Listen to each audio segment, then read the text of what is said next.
Hello, everyone. Madeline Dale here with the Chapter Goddess, and I've got a fantastic author for you guys today. I'm excited for him to share about his book, which I've already added to my list. It is awesome. Just the synopsis and the blurb have me excited.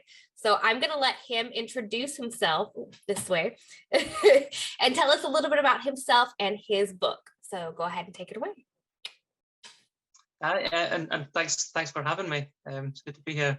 My name is Lindsey Kinsella, and I'm the author of the Lazarus Taxa, which is a new sci-fi novel. It follows what is effectively the first scientific expedition through time, and we follow the team back to the late Cretaceous period and see how to deal with dinosaurs and the kind of temptations and the new power that comes with such a technology. So yeah, it's interesting, and it's my first ever novel, so it's exciting to have it out there. So as your debut novel, what did you find was the hardest thing in publishing this book?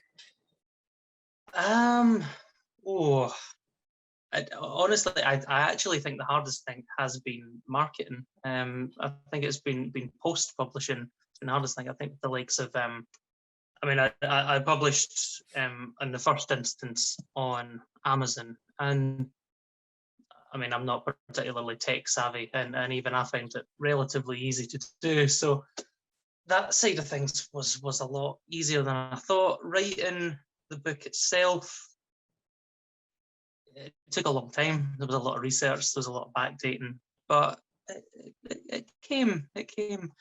Marketing is a nightmare. I'm not very good at it.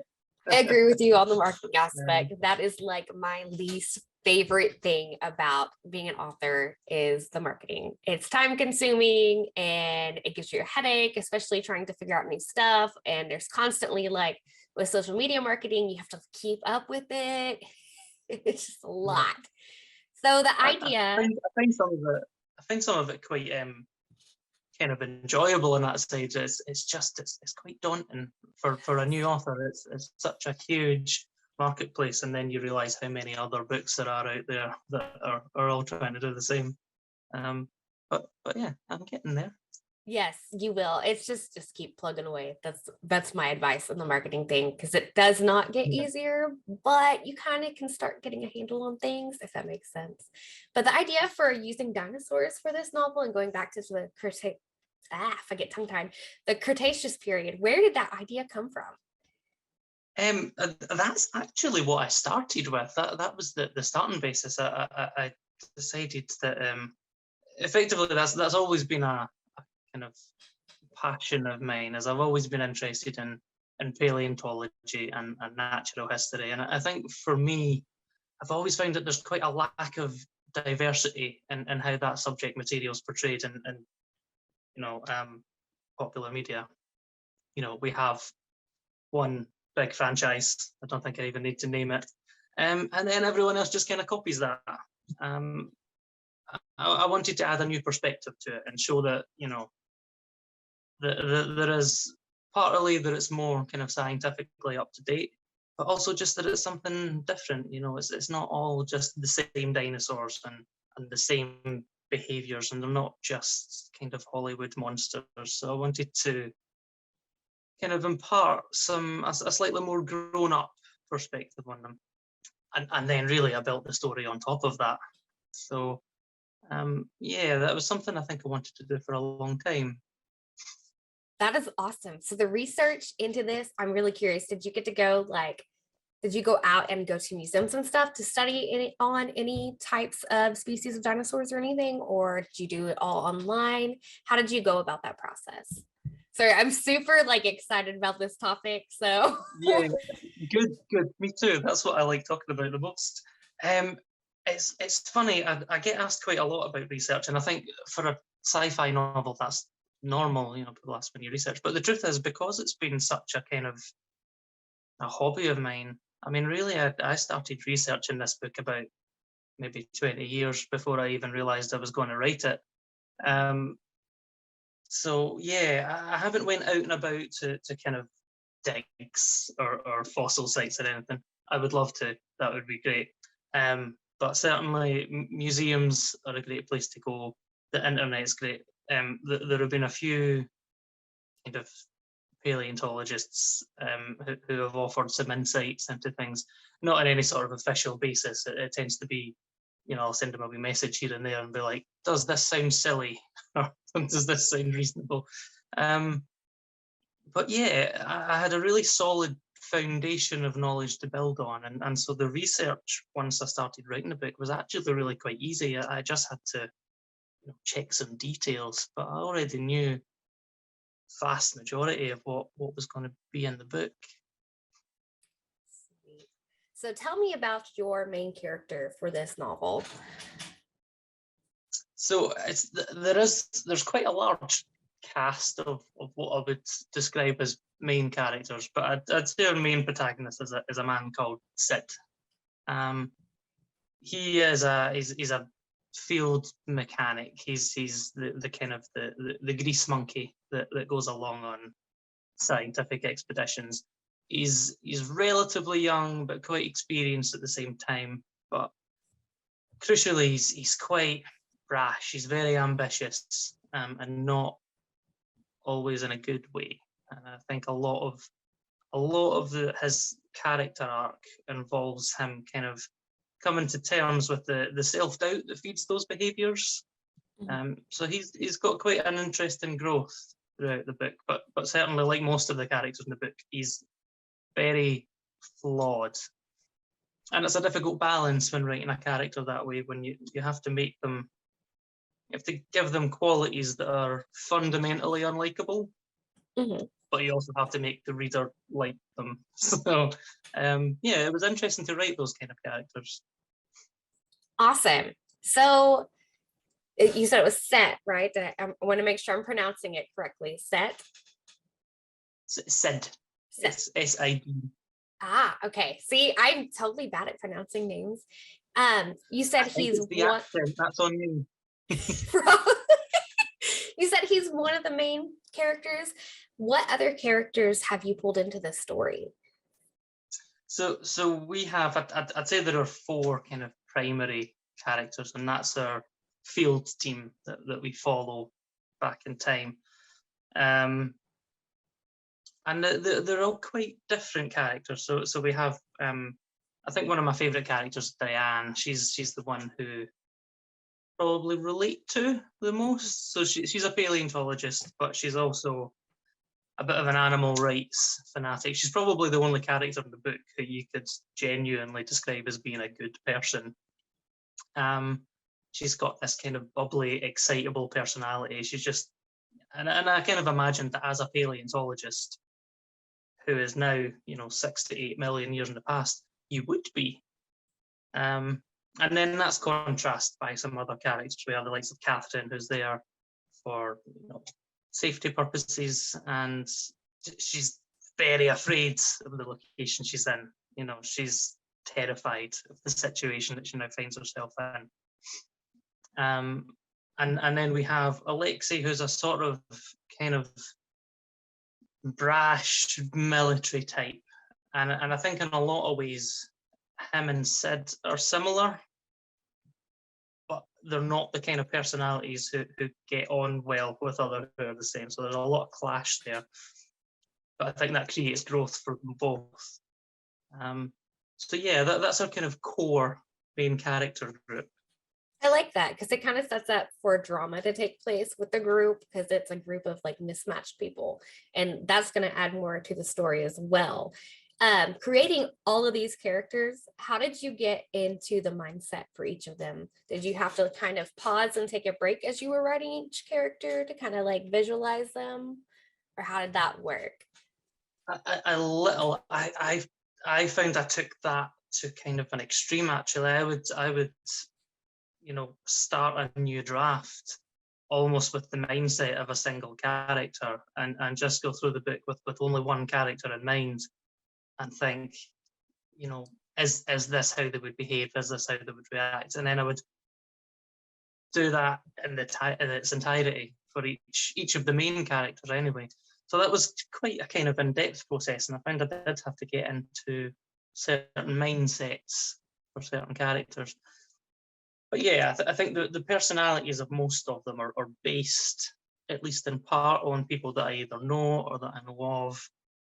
And you can kind of, it makes it a little easier, you imagine how a real person that would react to that. And it's an exaggeration a lot of the time.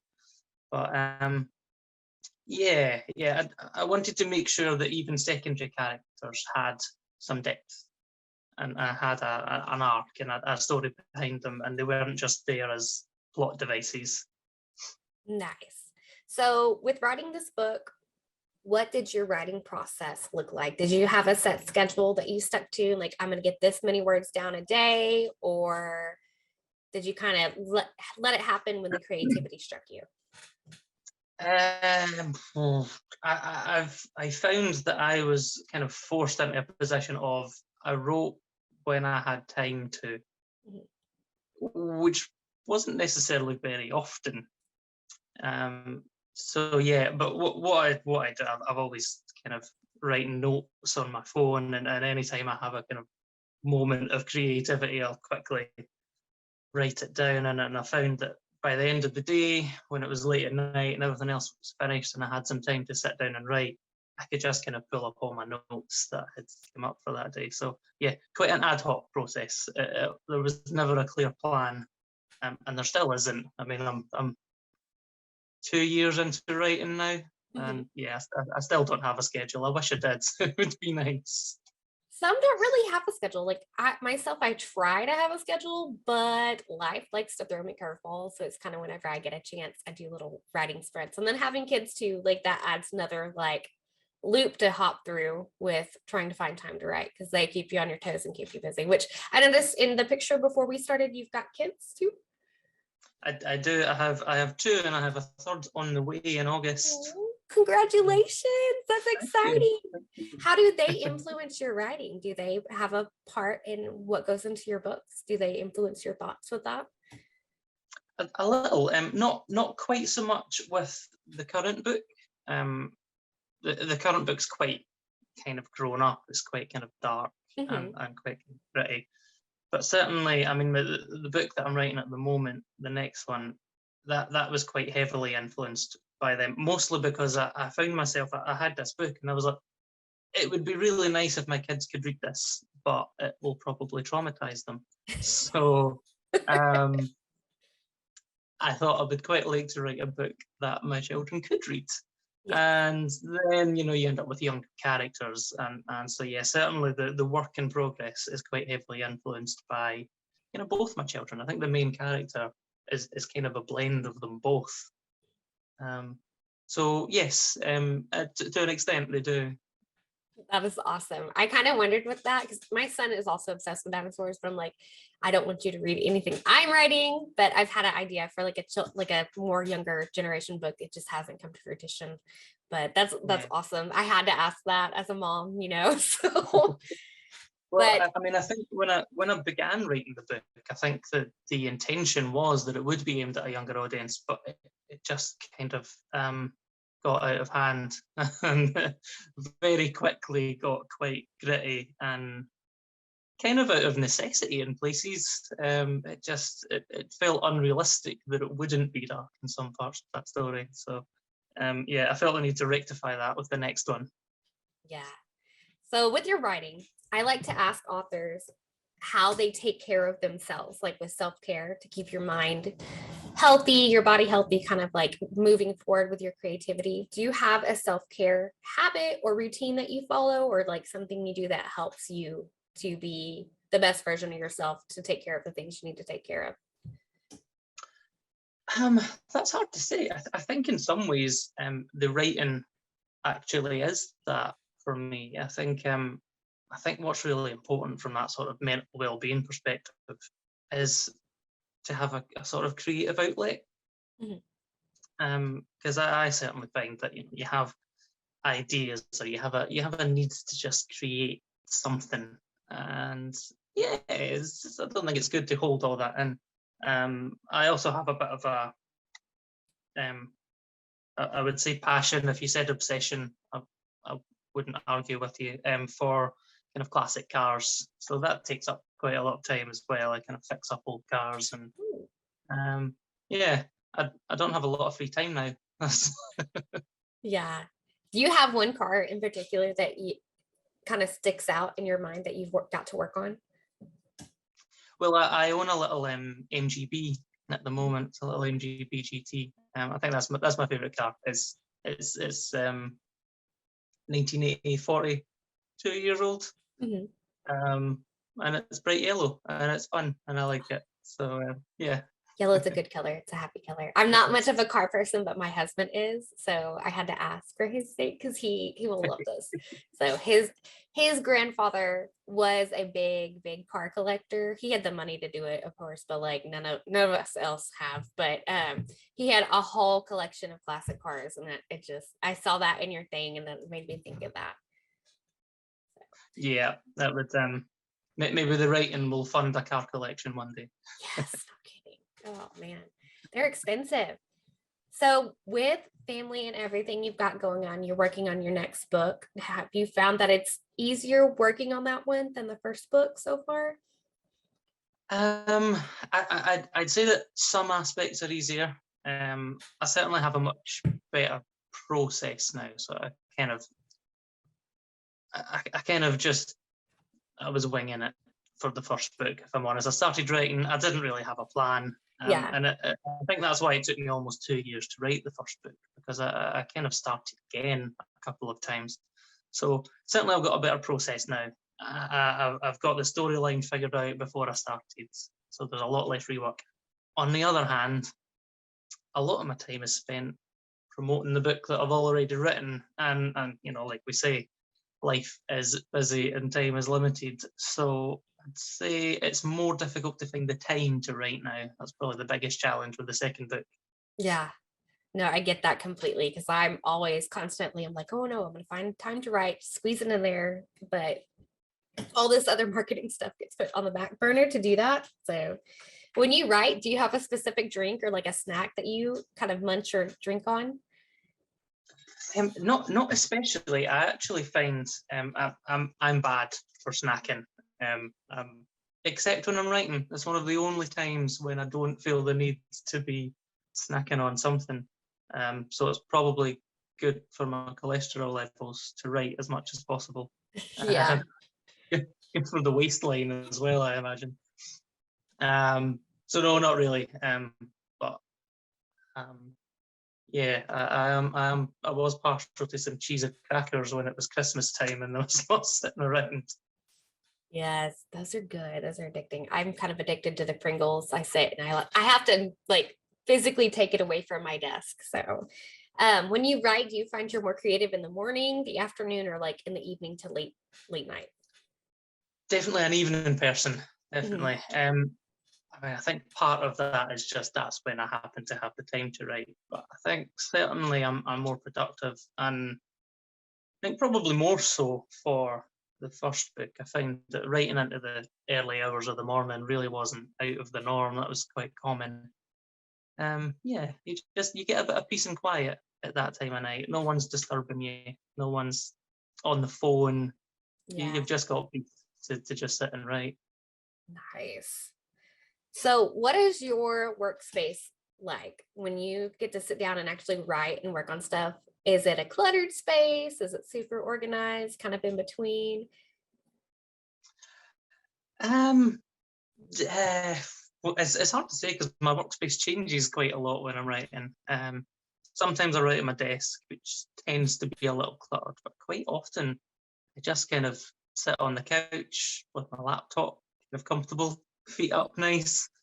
Um, so yeah, I suppose that's tidy, I guess. Yeah, that's your comfort space to write. So that's Yeah. a curious question I've added to the list to ask authors because everyone's workspace is different. Mine, I'm like you, it changes frequently, but I find myself working more at like the dinner table. So with my laptop, it's just like everything's there. I can keep an eye on my child and like do my little sprints. So how it works, I I, don't know. I went through a phase of writing at the dinner table actually, but I found it was not good for the back. I found it. You did get cramped Ah, up pretty good. I mean, you've got those hard back chairs. So on the top of old age this, creeping in. what other hobbies do you have that you can kind of express yourself? Because you've mentioned writing has been your self-care form, but do you have other hobbies besides the cars as well? I mean, I do a little events organisation. I don't know if that quite counts as a hobby or if that's more of a side venture, but yeah, I run a little group which organises car shows and that kind of thing. So yeah, that's quite interesting. And yeah, I think between all those, that's about all I have time for. But yeah, the cars do take up quite a lot of my time. It's been my kind of second passion. It's an odd combination, dinosaurs and cars, but I mean, not really if you think about it. So if that's what you loved as a child, that's become your passion as an adult. So if you think about it. I haven't grown up, is what we're saying. No, I was not going to say it, but it's just the things you love when you're young. If you have a chance to pursue them when you're adult, that's the best thing in the world. So, you know. And as a reader, do you prefer to read paperback, ebook, hardback, or listen to audiobooks?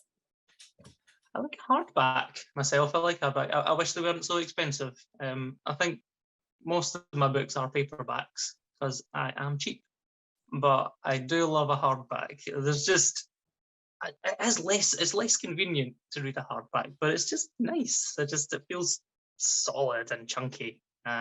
So yeah, that would be my preference. But I think recently I've been mostly reading ebooks. So yeah, I think that's a lot of once you become an author, suddenly people want you to read and review their books a lot, and I get a lot of free ebooks now, which is nice. So yeah, that's been what I've been doing recently. But if anyone wants to send me hardbacks instead, I would love that. Yes, that would be awesome. I volunteer for that too. It is a lot. It's nicer to have the hardbacks, but I do find myself as of late leaning towards paperbacks just because I can they're lighter. And then also because of screen, I'm sitting in front of a computer so much more now that reading an ebook is harder. So, but I still read them. So if you guys out there, so you know. And then in the questionnaire, you mentioned there was kind of a message behind your story. Go ahead and tell us again what that is. I'm trying to remember what I said now. Let me find it here. Something about how imperfect people are, kind of an examination of people. Oh yes. Yeah, so I think we wanted to look at when something like time travel. I mean, in the instance that time travel were to be invented, and it's certainly based in a sort of real world scenario where that's the case, it would very much be a world changing technology. And really what I wanted to explore with the characters is how people who, as we've mentioned, are all sort of flawed characters, how would they react to that? Because there's a certain power that comes along with that. There's a certain temptation. There's the opportunities for, fame, fortune. The first person to travel through time is probably going to become famous, and there's an exploration of that kind of temptation to, want those things and not necessarily for the right reasons, and to kind of be overly ambitious in those areas, and to dismiss some basic, instances of human decency to get there. But it's also, I've kind of looked at the flip side of that as well, and looked at where people can find opportunity to redeem themselves in those moments. So yeah, I think it's quite complex. I think that each character has a very different arc. Some get progressively worse as the book goes on. Some give in to the temptation, whereas others learn to prioritize and to be better effectively. Nice. I like that. I like the message behind it. And another question, if you could offer advice to new authors or people who are wanting to be authors, what advice would you share with them? I think it's for if we were talking about someone who hasn't written anything yet, but felt the need to. I think the advice is just to kind of go for it and just write it. I mean, I think from my perspective, I put off writing a book for a long time because in my mind that was a fantasy, and it was something that was out of the reach of normal people. But actually, nowadays, particularly with self-publishing the way it is, it's the most accessible or most accessible medium that's out there for a kind of creative outlet. So yeah, the route to that kind of to being published is there. Make use of it. Go for it. There's nothing that stops anyone. It's accessible to everyone. For someone that has written, I think the best piece of advice is to hire an editor, because I was amazed at how much I learned just from the book being to an editor. Maybe for more experienced authors, that's something that lessens. But as a first-time author, there were kind of conventions within a book which I just hadn't even picked up on as a reader. The things I was supposed to do, I didn't know. So yeah, it transformed my book, and I'm sure for any other first-time author and probably even experienced authors, it completely transforms it. Nice. So go ahead and tell our viewers where they can find you and your work. You can find me on Facebook. That's where I predominantly do my social media interactions, mostly because I am old and rubbish with technology and don't know how to use anything else. It's just Lindsey Kinsella, the Lazarus Taxa. As for the book, you can find that now on Amazon. It's also on Barnes and Noble, and you can buy the ebook on Google Play. Sweet. Thank you so much, Lindsey, for being on the show today. No worries at all. Thank you for having me.